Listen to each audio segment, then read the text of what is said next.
majstore.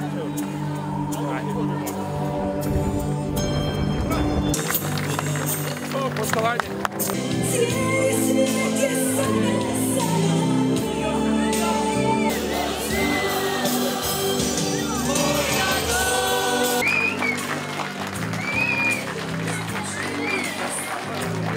Granice u glavama ljudi u raskoljenom hrvatskom tkiju koljenima, nego Hrvatsku onakvu kako Evropa traži i treba. I one koji su gurnuli ruku u hrvatski džep, vaš i naš, stavimo tamo na mjesto gdje trebaju biti. Molim vas, pozdravimo gospodina Milana Bandića.